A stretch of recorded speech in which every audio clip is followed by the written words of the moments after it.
Boa noite a todas e a todos.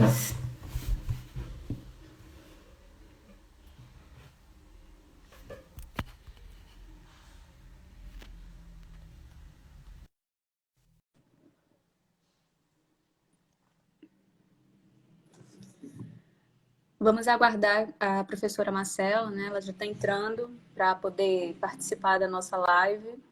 Boa noite, Marcelinha. Tudo bom, meu povo? Boa noite. Como você está? Tô bem, meu amor. E você?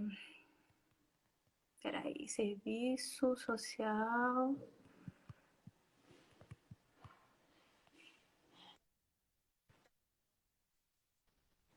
Tá me ouvindo bem? Peraí. Sim. O pessoal tá ouvindo bem, professora Marcela? Sinalizem aí, porque ontem a gente teve um probleminha com o som. Bora ver se hoje a gente resolve isso. Sim, sim, sim.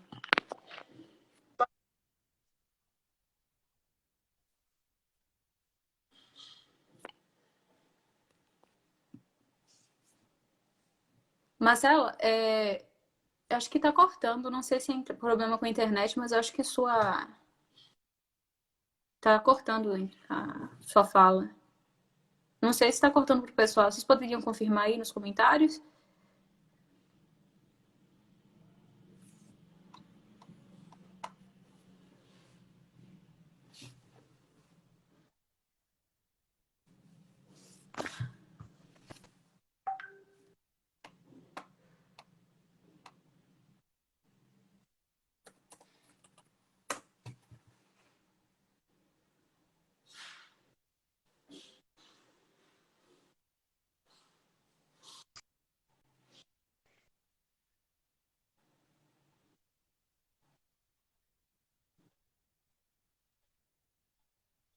Não,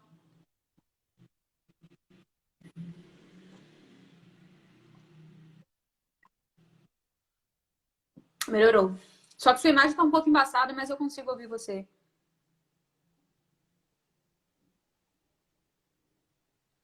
Agora está cortando.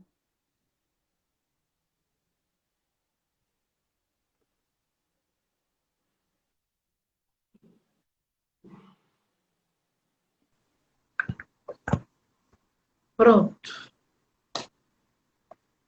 Tá direitinho Prontinho? agora? Pronto. Pronto, agora tá bonito. O negócio agora tá Pronto. legal. Tomei até banho. Bora lá. Ah, meu filho, passei batom, botei brinco, fiz tudo. A produção hoje Tá foi vendo, irmã? Dia de festa, dia de festa. querida. Tem que valorizar, né? Bem, boa noite, pessoal. Tudo bem com vocês? Na live agora ela tá com 54 pessoas. Viu, Marcelinha? Temos 54 pessoas Ouvindo. nos assistindo. Eu queria agradecer a presença de cada um que está aqui, né, assistindo nossa live, que será, né, que terá a temática Serviço Social, Educação e Contemporaneidade, e será ministrada por nada mais, nada menos que Marcela Silva, professora da UFRB, maravilhosa.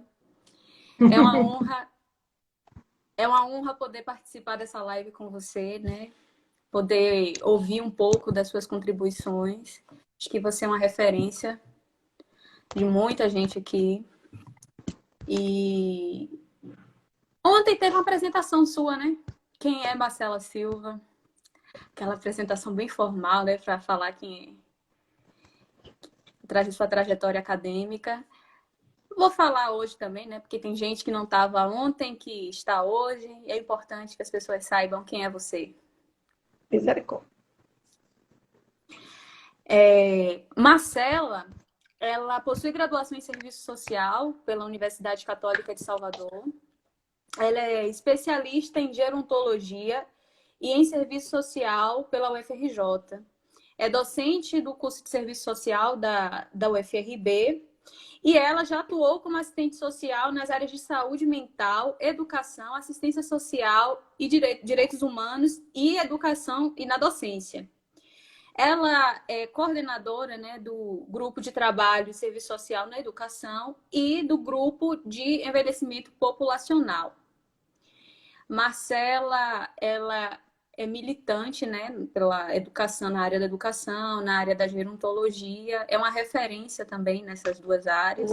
E hoje ela vai levantar, né, uma discussão necessária, né, sobre a educação, sobre o serviço social, no lugar do serviço social na educação. Então,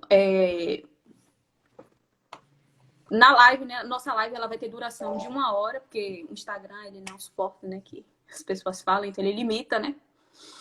Pessoas como nós duas. Mas se precisar renovar a live, é só, se não der tempo, você fala que aí a gente pode abrir uma nova live para continuar nosso papo, certo? Então, para começar, né, o debate, né, para começar nosso diálogo, ficou estabelecido que seriam estipuladas 5 questões, né? Essas questões elas levantariam, né? Elas iriam limitar o nosso diálogo aqui, né? Então, eu queria começar com a primeira, que, né, como todos nós sabemos, desde 1988, a Constituição Federal ela garante, né, a educação como um direito básico. E nós sabemos, né, que o profissional do serviço social, né, o profissional de serviço social, a profissional de serviço social, ela é um trabalhador, trabalhadora, essencial nesse âmbito, né? Como eu destaquei, né, esses elementos, eu queria que você falasse um pouco dos desafios enfrentados pelos assistentes sociais na precarização do trabalho e da expansão, né, sobre a expansão da educação à distância. Queria que você falasse um pouco sobre essas questões. Ok. Primeiro eu queria agradecer, né, a oportunidade, falar para as pessoas que estão com a gente aqui agora, que tudo isso que vocês estão vendo aqui, quem fez foram os meninos e as meninas do grupo, tá? Tanto ontem do G-Tempo, quanto hoje do GT de Serviço Social e Educação. Eu sou a mera coadjuvante, né? Eu fico, na verdade, perturbando o juízo deles para que eles possam produzir as coisas e produzindo as coisas, aprendendo com o que se faz. Então, queria já parabenizar o grupo pelo trabalho de estar produzindo a live, estar fazendo a comunicação para que o maior número de pessoas possam participar, já que essa tem sido hoje a via de maior possibilidade de comunicação, já que por conta da pandemia a gente está limitado, né? E já queria começar dando palavras de apoio às nossas colegas professoras, professores e estudantes que também estão sendo vítimas do coronavírus, né? Do Covid-19. Todos nós, de alguma forma, estamos sendo vítimas, uns de uma forma mais intensa, participando, né? Recebendo a infecção e testando positivo e tendo que ter cuidados maiores. Então, minha solidariedade a essas pessoas que, assim como nós, estão sofrendo com isolamento social, mas estão sofrendo um pouco mais por conta da insegurança que é a contaminação com esse vírus, tá? Então, os estudantes, as estudantes da UFRB, que caso estejam passando por isso, fiquem firmes aí, se cuidem e vão se divertindo com as lives que a gente vai fazendo, vão estudando junto com a gente, porque esse é o caminho, né? O que a gente não pode é, frente a esse desafio da pandemia, parar. Não dá para fingir que ela não existe, mas também não dá para parar por ela, porque senão os riscos sociais serão maiores.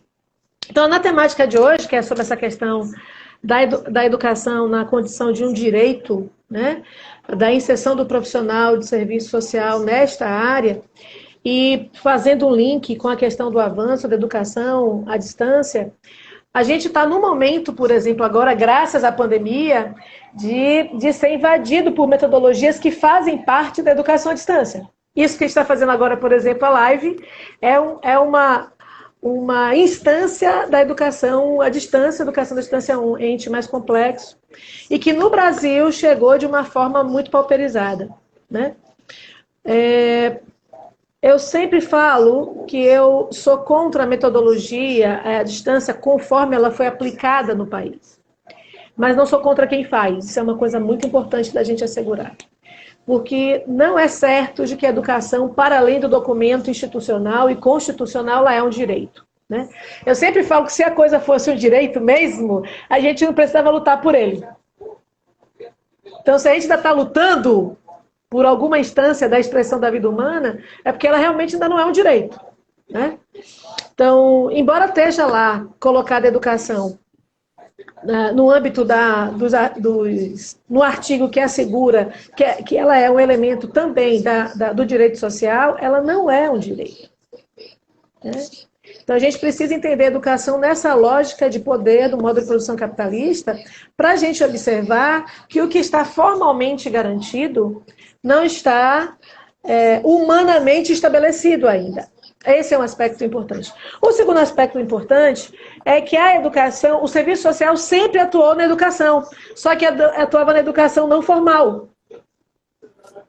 O que é, senão, o serviço social com uma especialização da divisão sociotécnica do trabalho e que tem uma dimensão de aprendizagem muito grande. O próprio projeto ético-político da gente, ele institui valores que nos remontam à prática de formação de sujeito, né? Não é dar ou não dar a coisa, não é oferecer ou não serviço, não é ter ou não benefício. Essa não é a dúvida do profissional de serviço social. É como, a partir dessas questões, a gente estabelece um processo de aprendizagem. Então, nós, historicamente, já participamos de uma dimensão da educação que são os espaços não formais de aprendizagem. Eu sempre falo que o óbvio é uma merda, né? E a gente não observa direito o óbvio. Mas o que a gente faz num serviço de convivência, por exemplo? Se não criar novas experiências e essas experiências girem novas aprendizagens para as pessoas que utilizam os serviços. O que a gente faz no hospital? É só preencher alguma coisa? Uma anamnese social? Uma ficha social? Não. Aquilo é o meio. O nosso fim é gerar uma aprendizagem acerca da instituição, acerca dos direitos do sujeito que está usufruindo do serviço do hospital, acerca da família que está lá acompanhando aquele sujeito. Então, nós já atuamos nos espaços formais, não formais de educação. O que o serviço social vem há anos pleiteando? Entrar na principal política que congrega a maioria da população, que é a educação. Se a gente pegar educação, assistência social e saúde, a gente pega mais de 90% da população. E uma coisa importante para a gente entender o lugar do serviço social na educação. De aparelhos sociais, a educação é muito melhor servida de qualquer outra política pública.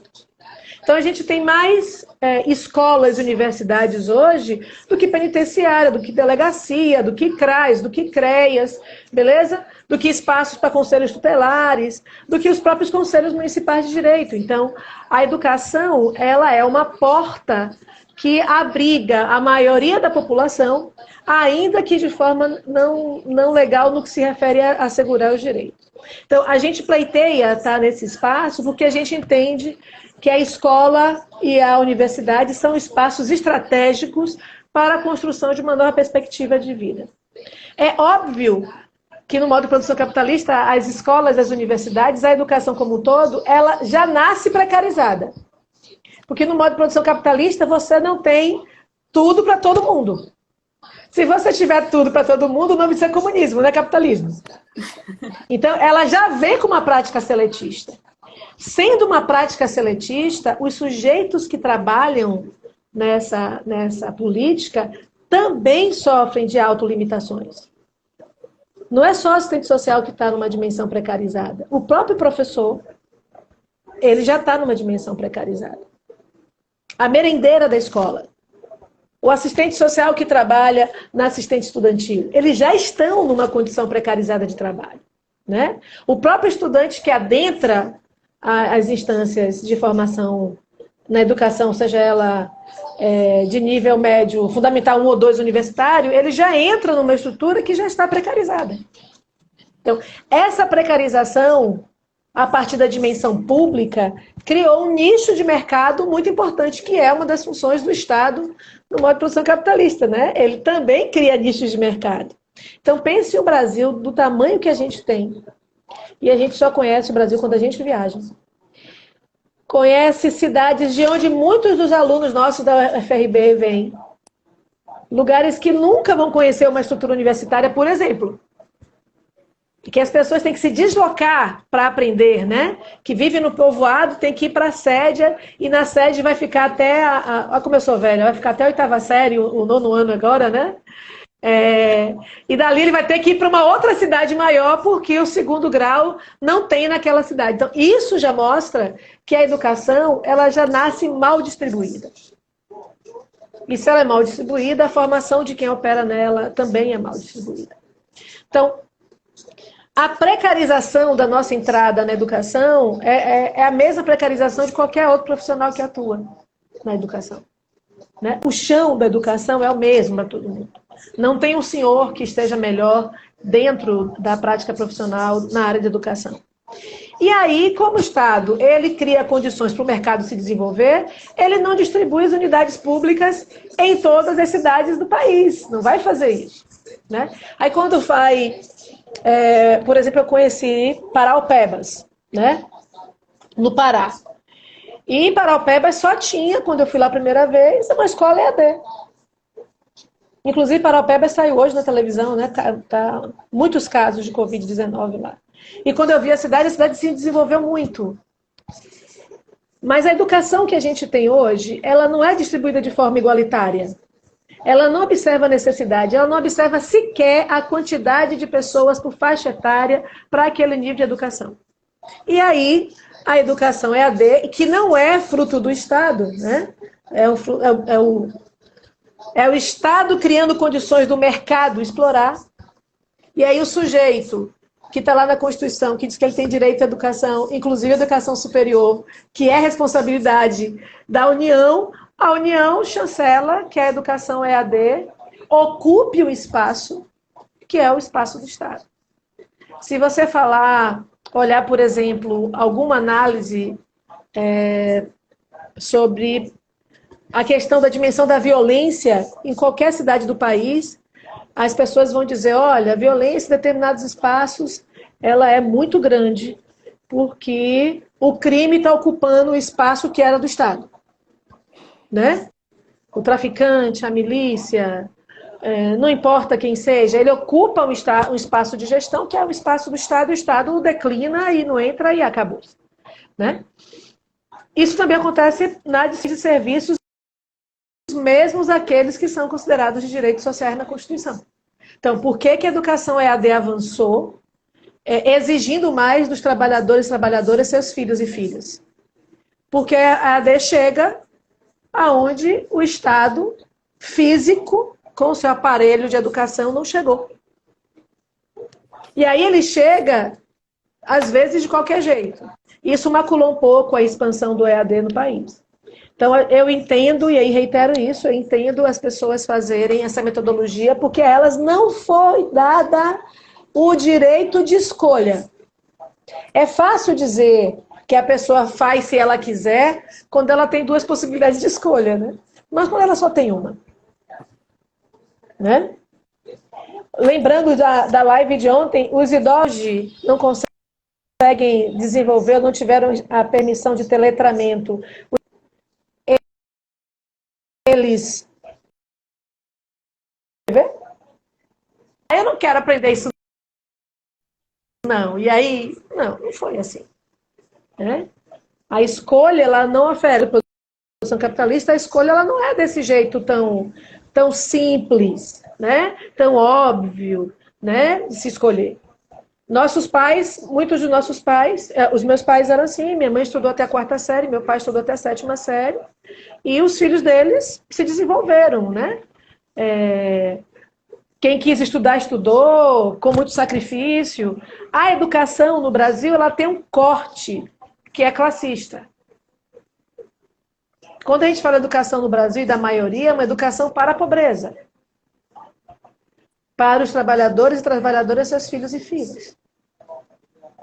E aí a gente tem hoje, apesar da gente ter avançado um pouco, aumentado o número de vagas, né, para o ensino superior nos últimos 15 anos, Isso é um fato, não dá para negar isso. Ah, e ter interiorizado o ensino superior, a própria UFRB é fruto disso, né? A Sim. interiorização da UFRB, o atestado de um certo deslocamento de poder, né? Através do conhecimento por interior da Bahia. E ainda assim a gente tem muita gente querendo entrar na universidade e não entra, né? A gente tem cortes que não permitem que o sujeito que está hoje no primeiro ano desse ciclo novo sonhe em entrar na universidade, embora ele possa morar pertinho da universidade. Mas isso não faz parte do horizonte dele. Tem muitos que estão localizados, né, que são do próprio município, que sequer conhecem a UFRB, a universidade, sequer sabem que podem acessar a universidade, que a universidade ela é aberta ao público. Quando a gente fala que a universidade ela é aberta e qualquer pessoa pode entrar, eles ficam até assustados, porque eles desconhecem, né, que podem adentrar naquele espaço. E a história da educação é uma história que acaba elitizando, né? Então, assim, Sim, quantas pessoas se acham superiores porque são professores doutores, sim, né? sim. Então, essa hierarquia no conhecimento, que parece ser uma hierarquia da condição humana, né? Que um professor doutor é melhor do que o mestre é melhor do que o especialista é melhor que o graduando. Essa maluquice E é que uma todos invenção do modo de eles produção capitalista. E que todos esses são melhores do que a rezadeira daquele bairrozinho, Perfeito, que são melhores do perfeito. que o pescador, do canoeiro. Então, A assim, marisqueira, a né? Do líder comunitário que tem uma abrangência relacional muito grande na comunidade, pode não saber ler e escrever, mas sabe conduzir a comunidade dele com maestria. Então, todos os níveis de conhecimento são extremamente importantes. Mas o modo de produção capitalista ele vai hierarquizando o senso comum, né? Eu não conheço nenhuma ciência que não parta do senso comum. Disso que a ciência chama de senso comum. O senso comum é o mundo concreto, né? É da onde a gente arrasta o pensamento para poder refletir. sim, E tem pessoas que fazem reflexões, nunca entraram no banco, sentaram, né, no banco da ciência e fazem profundas reflexões sobre a vida, sobre os problemas que a gente enfrenta. E tudo isso é importante. Tanto é que a LDB, que é a Lei Mó, que organiza a educação, ela reconhece a educação formal, a informal e a não formal. Ela reconhece que existe, não tem como negar. sim. Isso já é um passo bastante importante para a gente entender o lugar do serviço social na educação. Então, algo que eu acho que é mitológico é a gente dizer que a discussão da inserção do profissional do serviço social na educação começou recentemente. Não, o profissional de serviço social ele já atua na educação não formal desde que se entende como profissão. Agora, chegou um momento em que a gente tem, por exemplo, aqui a mãe de uma colega nossa, assistente social, escreveu a primeira monografia discutindo a importância do serviço social na educação na Católica, da onde a gente veio, né? Fiz a cópia, né, a fotocópia dessa monografia. Ela era pedagoga, foi fazer serviço social na Católica e ela já começou a monografia dela dizendo da necessidade da gente ocupar esse espaço há mais de 50 anos atrás. Então, não é uma novidade. Sim. Né? E a precarização da educação é a mesma precarização que atinge outras políticas públicas, né? Advindas da forma do Estado burguês se ordenar. É por isso que a gente está hoje passando por tanta penúria. E aí a gente foi pega, né, de surpresa, a Covid está exigindo de nós, o Covid está exigindo de nós agora, em plena pandemia, outras modalidades de aprendizagem e tem exigido do professor isso, exigido de vocês que são alunos. E a saída é uma coisa chamada trabalho remoto, que é parente da educação à distância, primo distante das lives, né? E aí a gente está tentando realizar essa aprendizagem por conta de um imperativo no mundo concreto. Ô, né? Marcelinho, Nós estamos em isolamento social. Diga, meu amor. tivemos a Ediane, né, no início da... É que eu tô tentando acompanhar aqui os comentários, tipo, muita gente comentando e tá complicado. Gente, inclusive, eu gostaria até de me apresentar, que eu não me apresentei no início. Eu me Muito apresentei no bem, meio é da porque eu lhe live. conheço. Eu me chamo Ana Maria Carvalho. Eu sou do 8º semestre do curso de Serviço Social da UFRB e sou integrante, né, do grupo de trabalho de Serviço Social da Educação há mais ou menos um ano e meio, 2 anos. Então, assim, eu gostaria de dar as boas-vindas aos que chegaram no meio da live, né? Tipo, todos sejam muito bem-vindos. E aproveitando sua fala, né?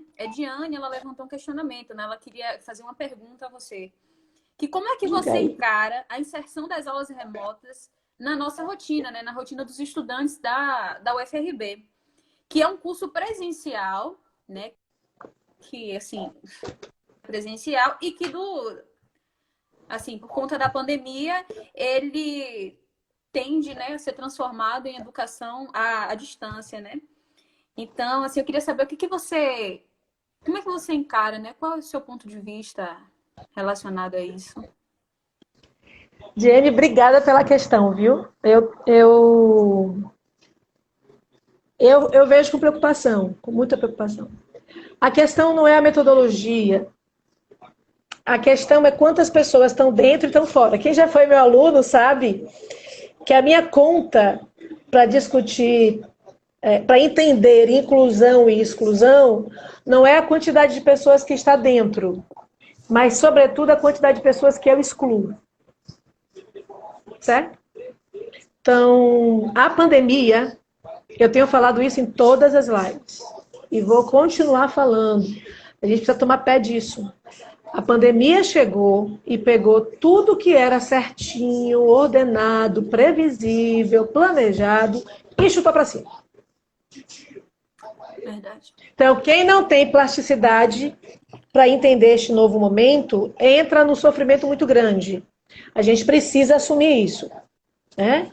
Então, eu falo isso para os meus colegas assistentes sociais que estão na ponta. Tem gente que não gosta dessa expressão, mas eu gosto, porque tem um diferencial muito grande quem está na ponta e quem não está. Então, quem está lá, dando a cara para bater no atendimento, tal, está tendo que pensar outros elementos para o seu processo de trabalho. Beleza? Então, não dá para fazer grupo mais. Não é permitido. Então, eu faço o quê? E aí aparece o conhecimento ou não conhecimento do profissional para se adequar a este momento. Como se adequar sem violar valores que são pedras fundamentais da profissão? Para aquelas pessoas que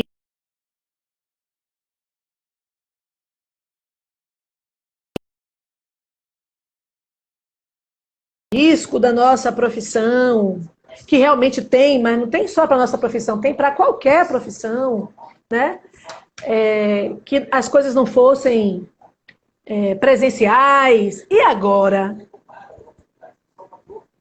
Que você só tem isso para fazer, né? Então, a minha preocupação continua a mesma. Quantos alunos eu vou excluir desse trabalho remoto? Esse, para mim, é o maior risco. O risco secundário é esse. Como é que fica o semestre? Sim. Tem semestre ou não tem semestre? Então, eu penso que as instituições, né, os níveis institucionais das universidades como um todo, não é só a FRB que está passando por isso, elas precisam se posicionar. Né? Teve uma minuta, no caso da FRB, teve uma minuta, a gente no curso de serviço social, quando essa minuta foi para o CONAC, a gente votou contra ela, e lá foi indicado que essa minuta voltasse para os centros. A gente tem um grupo que está discutindo isso. Hoje teve reunião dos estudantes.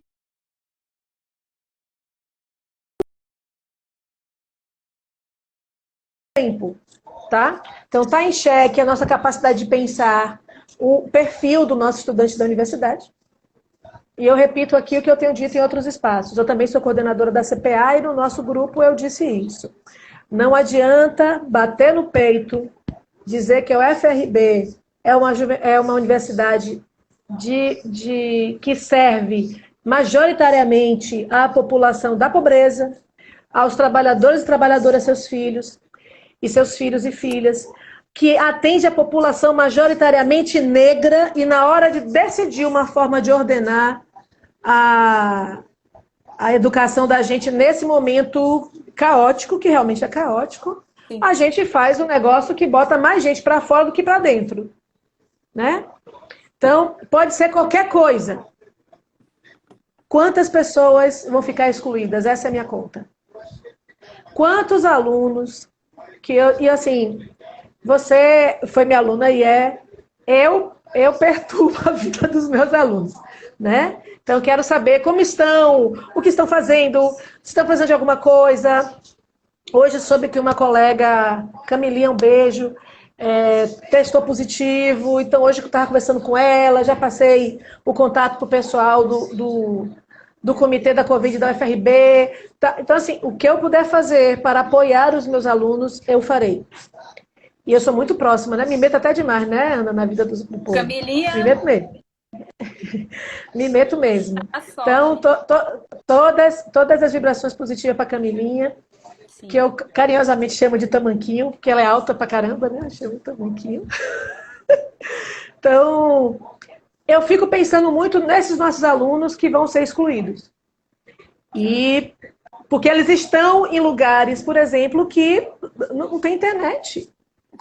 Tem aluno que eu falei, que inclusive me disse, professora, desculpa aí, eu tô meio afastada, tal, porque aonde eu tô longe de onde tem internet. Então, para usar a internet, eu tenho que sair do distrito do povoado, ir para o povoado para pegar a internet. Ou do povoado ir para a cidade para pegar a internet. Então, assim, nós temos grandes problemas. A universidade não pode parar. E a gente tem que pensar estratégias de como ela não pare. Mas ela também não pode parar não considerando quem são os seus alunos. Eu acho que nesse sentido existe uma preocupação da UFRB que tem que se efetivar sob forma de proposta, né? A gente precisa, nós que somos professores, as atividades continuam de alguma forma, houve a suspensão do semestre, então algumas atividades formais a gente não pode fazer, então a gente mantém superfície de contato com os alunos, né? Para que eles também não se desmotivem, não evadam. Ontem eu vi um depoimento interessantíssimo, uma aluna falou comigo depois da live do G-Tempo ontem, e disse assim, professora, a gente acabou de entrar na faculdade, eu estou no 2º semestre, sentindo gostinho da universidade e acabou-se tudo. Eu perdi um ano inteiro, porque nem chegou a entrar. Então, tanto é que a minha sugestão, ontem na reunião, e no colegiado a gente deve conversar também, foi essa, a gente tem que tomar cuidado com o pessoal do 1º semestre, por falta de aderência, de evadir. O pessoal que está saindo, a gente tem que considerar também. E, para mim, qualquer decisão precisa passar pela sensação de que vocês, estudantes, estão cursando a universidade mesmo. Não pode ser uma proposta, para mim, que dê conta de alguma circunstância, mas que não crie problema para vocês, né? Porque criar problema para estudante, eu já tenho essa consciência. Quando a gente cria problema para o estudante, a gente está criando problema para o professor. Criou problema para o professor, está criando problema para a estrutura. Então, a gente precisa pensar nesse conjunto. Então, Ediane, o que eu acho é que a gente precisa ter uma plasticidade cerebral agora como professor, como coordenador, como diretor, como reitor, né? Em todas as instâncias da universidade e observar que a missão da UFRB é dar conta do maior patrimônio dela. Para mim, o maior patrimônio da UFRB são os seus alunos. Eu só estou lá porque os alunos estão. Eu não fiquei lá sentada esperando que os alunos chegaram. Beleza? Então, ter o curso... Então, a gente precisa... E a gente acredita... A gente, em serviço social, a gente brinca, né, os professores, que a gente cria cobra para morder a gente, né? A gente fica no pé de vocês, para vocês aprenderem, lerem, se positivarem, se politizarem, né? entrarem no jogo como partícipes da história mesmo, e aí um test drive ótimo é estar dentro da universidade, nos movimentos que a universidade acolhe, e nos espaços, né, institucionais que a universidade oferece. Então, está como representação estudantil, está no CA, está no SEB, está nos conselhos que tem lá representando. Tudo isso é muito importante para a formação de vocês. E eu atento a vocês que você é gada. A gente precisa entender que a universidade precisa viver, não é mentira, a universidade corre um risco, né? Esse gestor federal, que eu não chamo de louco, porque eu trabalhei com os doidos, isso não é loucura, né? É uma ofensa dizer que o comportamento é uma ofensa para os meus loucos dizer uma bobagem dessa que ele é um louco. Ele realmente é uma pessoa que tem muitas dificuldades humanas, né? Não são distúrbios, não, são dificuldades humanas, um trânsito humano. E ele não gosta da dimensão pública, de nenhuma instância, da educação, da saúde, não gosta. Então, a gente precisa também ter bom senso e proteger a UFRB, né? Proteger as demais universidades, porque todas as instâncias públicas hoje correm risco. Mas o nosso exercício é como é que a gente defende, numa tacada só, o maior número de sujeitos dessas instâncias. Não pode defender só muito um lado ou muito o outro. A gente tem que defender todo mundo. Porque se a gente toma decisões que protegem muito uma estrutura formal, uma dimensão formal da universidade, seja ela qual for, não estou falando só da FRB, mas não protege os alunos e eles não têm aderência, ficou sem sentido. Certo? Verdade. Então, a pandemia está exigindo da gente uma dose cavalar, como falava a minha avó, uma dose cavalar de bom senso, de noção de risco, de capacidade de avaliar, para que a gente faça uma intervenção de qualidade que seja protetiva para todos os sujeitos envolvidos na formação do ensino superior, seja na Bahia ou em outro estado. Respondi, Diane? Me diga aí se eu lhe respondi. Porque eu não estou vendo as perguntinhas passar, eu não vejo quem está passando. Marcela, tem uma pergunta, porque o pessoal está adorando a live, né? Lógico, Marcela na live.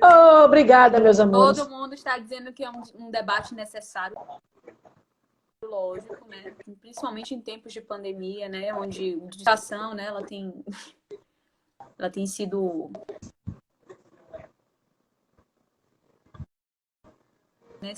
Esse diálogo. Mas aqui eu estou acompanhando as perguntas, estou tentando acompanhar, viu, gente? Que é muita gente falando, misericórdia. E tem uma telespectadora, vou me sentindo apresentadora aqui. Que chique esse é!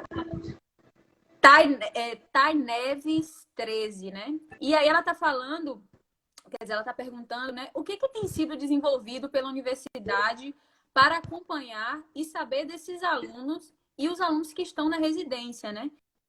Aí ela está perguntando se a senhora sabe se alguém está tendo alguma coisa em relação a isso. Como é que a universidade ela tem se posicionado, né, em relação à pandemia, né? Tipo, a vida dos alunos, né? Como é que ela tem dado?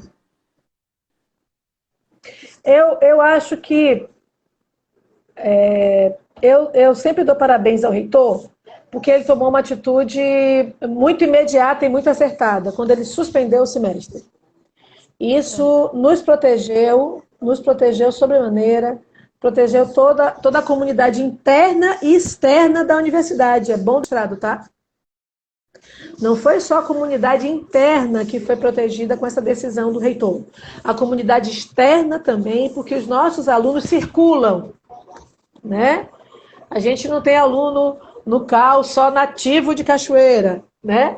Não tem lá no CCAB só nativo de Cruz. Então, a gente tem, até pela proximidade das cidades, uma grande circularidade de discentes e docentes, né? De técnicos. Então, foi extremamente acertado essa ação do reitor, chancelado pelo Consune, pelo CONAC e tal, de suspender o semestre. Aquele momento, a gente pensava que a coisa ia ser rápida. Eu também pensava. A gente não tinha informação, então a gente achava assim, não, vai ficar um mês aí, a gente volta. Aí foi passando um mês, foi passando 2, foi passando 3, a gente não voltava. Quase 4 meses. E aí, quase 4 meses, e aí a discussão voltou à tona porque a universidade, é bom que todos saibam disso, a universidade ela tem seu orçamento mapeado pela entrada e saída de alunos e o tempo de permanência desses alunos. Então, é isso que define, né, a sustentabilidade da universidade. Então, nenhuma decisão da universidade é tomada com conforto, né? Que qualquer decisão é excluir outra. Então, tudo tem que ser bastante pensado. A universidade lançou mão de uma estratégia de conhecer o perfil dos alunos, embora a gente já conhecesse de alguma forma, né? A própria Propay tem mapeamento do perfil dos alunos que são assistidos. Vocês, quando estão na universidade, respondem lá um questionário. A gente tem tudo. Mas a gente não tinha noção do nível de vulnerabilidade social da origem dos alunos. A gente tinha uma suspeita, mas a gente não tinha uma certeza, né? A gente que é da área social, observando alguns dados, a gente vê os indicativos do nível de vulnerabilidade nas conversas em sala de aula, nos números cada vez maiores de alunos pleiteando algum nível de benefício da Propay, né? Demandando da assistência estudantil uma assistência cada vez mais ampliada, para recurso cada vez diminuído, né? Então, mas a pandemia mostrou, escancarou, que é outra coisa que eu tenho dito. A pandemia, o Covid-19, ele fez um serviço social muito importante. Ele mostrou o quão vulneráveis são as pessoas. Quão vulneráveis são os territórios da onde elas vêm. Como as relações de sustentabilidade desses espaços são muito vulneráveis. Sim. E a gente não tinha noção, né? A gente olhava para um aluno e dizia assim, poxa, ele está passando por alguma necessidade, isso e aquilo. Tudo bem, né? Mas como está todo mundo junto, o nível de solidariedade também é muito grande. Né? Um professor ajuda com uma coisa, um colega ajuda com outra, o outro ajuda com outra coisa. Então, o aluno ele vai se sustentando no espaço da universidade. Quando houve esse corte, as fragilidades apareceram escancaradamente. As outras pandemias que estavam lá escondidinhas no nosso cotidiano, né? E aí o pessoal da disciplina, né, optativa, do trabalho profissional, né, o cotidiano do trabalho profissional, já tem a ver com isso aí. As coisas que estavam escondidinhas pela dinâmica da vida, quando suspendeu a dinâmica da vida, que a gente parou para olhar, olha lá, o nível de vulnerabilidade. Então, saiu o indicativo, eu acompanhei as duas últimas reuniões do Consune e uma do CONAF. O último indicativo que se teve foi saber realmente o perfil, né, da capacidade de acessibilidade dos alunos à internet, há um aparelho que permita, né? Às vezes você tem uma internet até razoável, mas o seu aparelho, o meu deu caruara hoje, eu não consigo falar, estou usando outro aparelho aqui para falar com vocês, porque o meu deu vontade própria e ele não quer funcionar. Pronto. Então, pense aí, essa dinâmica, se eu estivesse dando uma aula de 4 horas. Com a qualidade de internet que nós temos no Brasil. Com a qualidade de internet ou de sinal que é oferecido em Cachoeira, quando chove. Pense Cachoeira chovendo e a gente tendo aula virtual. Né?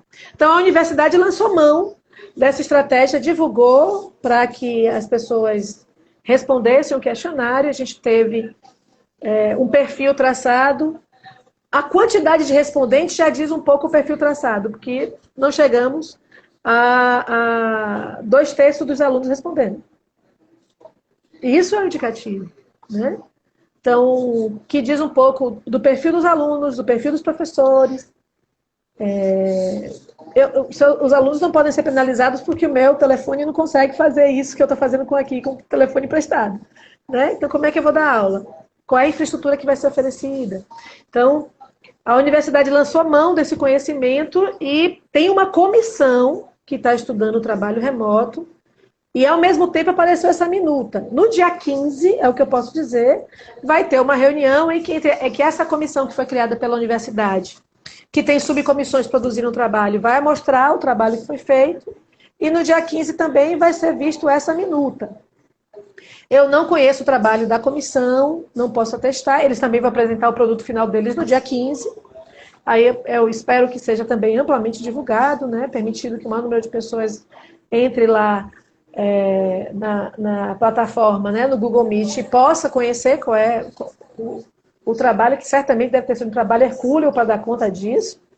E a gente vai ter uma orientação, né? Mas eu acho que é muito importante que a gente fixe que a gente já sabe um pouco do perfil dos nossos alunos. A gente já sabe. E vocês sabem também o perfil de alguns professores. Tem algumas coisas que são vocês que fazem. Para as coisinhas de divulgar os cards, os filmezinhos, os negocinhos, gravar esse negócio para ficar sendo visto depois. Eu não sei para onde vai. Então, se não são vocês, blogueira, né? A gente, professor, tá... irmã, eu não sei para onde vai. Então, assim, a gente precisa, como professor... A gente precisa, como professor, também uma formação nisso, porque a nossa formação ela é presencial. Então, eu acho que a UFRB, as instâncias da UFRB estão preocupadas, né, com o que vão fazer. Também estão preocupadas com a sustentabilidade da universidade, que também é um fato, é uma variável a se considerar. E a pandemia botou muitas variáveis que têm que ser olhadas ao mesmo tempo. É simples se a gente tiver uma forma binária, né? Ou é isso ou é aquilo, o que eu vou escolher? Não é isso que está vivendo. Não é ter ou não ter o trabalho remoto. É como ter, como incluir mais pessoas, como isso protege a universidade, como isso vai fazer com que os alunos que estão aí possam ter a sensação de não estão perdendo tempo da vida deles, né? Graças a Deus, sem o Covid, a gente não está correndo risco de morrer. Mas a gente tem que observar o tempo das decisões e o quão importante e abrangente tem que ser a resposta, para que pelo menos o menor número possível de pessoas sejam excluídas. É a minha grande preocupação. E aí, no dia 15, eu acho que a gente vai ter um martelo batido sobre o que vai acontecer. A gente tem reunião do colegiado amanhã, do serviço social, os outros colegiados também devem estar se reunindo, mas a gente tem que avaliar qual é a melhor forma de fazer. Eu acho que essa é a grande orientação nossa. Uhum. Pronto. Ô, Marcelinha, faltam 10 minutos para a live acabar. Misericórdia. Você acha que dá para a gente estender, fechar e iniciar uma nova live para a gente ficar batendo um papo mais tempo? Ou dá pra gente finalizar a live? Eu não sei, eu fico me perguntando se as pessoas têm essa possibilidade. Vamos fazer uma votação. Mas eu quero ver a votação. Esse negócio fixado não deixa eu ver o povo. Deixa eu ver o povo. Amados e amadas que estão nos assistindo. Minha irmã! Vocês querem que a live continue? Vocês acham que Marcela tá falando demais? Eu tô sempre falando demais. Marcela, meu filho, ela tem alguma coisa em gênios, assim, sabe? A menina, ela gosta de falar. Vamos lá!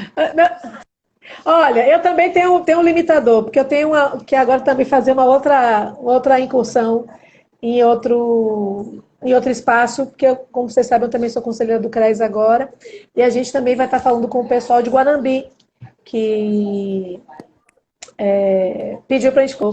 Mas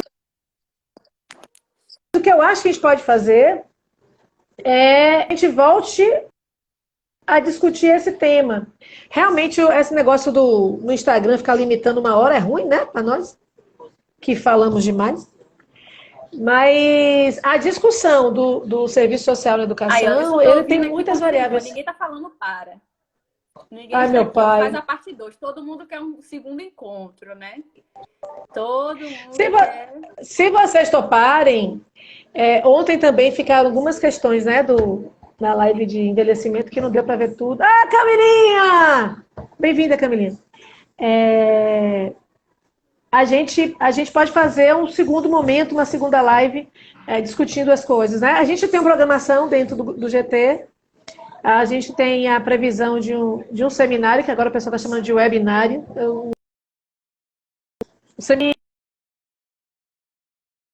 E a gente pode fazer uma reprogramação, fazer de novo uma live na semana que vem e colocar o seminário para mais para o final do mês, se assim as meninas... Porque assim, eu só faço sugestão, quem manda mesmo são as meninas do grupo, né? Eu só finjo que eu mando. Lembrando, Mas eu não mando, não. galera, lembrando quem tá aqui na live que essa live, essa fala, né, que esse seminário, essa live, né, não sei como tá o nome desse negócio, vai ter emissão de certificado, viu?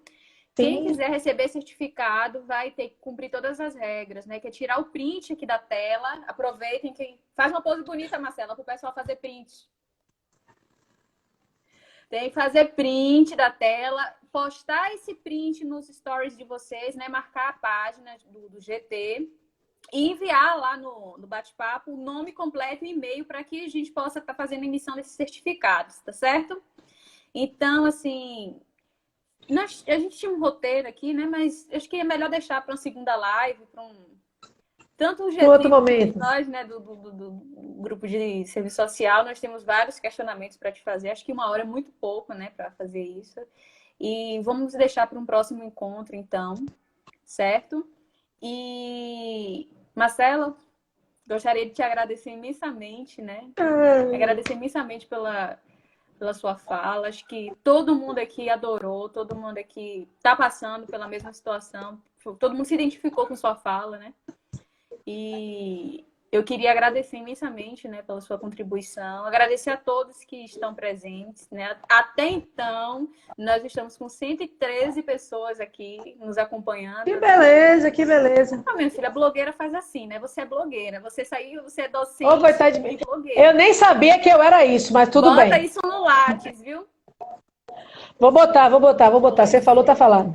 Então, assim, gente, a produção aqui, eu botei aqui O ponto, no ponto. O ponto aqui, a produção lembrou que Essa produção é massa. amanhã, hoje nós tivemos a realização do sorteio do livro, né? Do grupo de envelhecimento. E amanhã nós teremos o resultado do sorteio do livro Serviço Social na Educação, que Marcela escreveu, né, linda? Porque além de blogueira, professora, nas horas vagas, ela também é escritora, né? Então, quem não participou do sorteio, ainda dá tempo de correr lá para participar, certo? E teremos também 2 formações, uma na área de educação e outra na área de envelhecimento. Vamos divulgar as datas em breve, certo? E vai ser aberta, prioritariamente, são para os estudantes de serviço social da UFRB, né? Mas também quem quiser participar é aberto para todo mundo. Já vi que teve gente aqui do Pará que estava participando da live, teve gente de tudo que foi lugar, viu, Marcela? Você tá... Que coisa boa, que coisa boa. São pessoas amigas, são pessoas amigas. São pessoas amigas. Eu queria agradecer também a vocês, viu, pela oportunidade. Vocês do GT é que fazem isso, tanto de envelhecimento quanto de educação. Lembrar que a gente está à disposição, lembrar que o curso de serviço social, o CAL e a UFRB estão de braços abertos, né? Para todos e cada um de vocês. E não esqueçam, a gente precisa se encontrar mais vezes. Sim.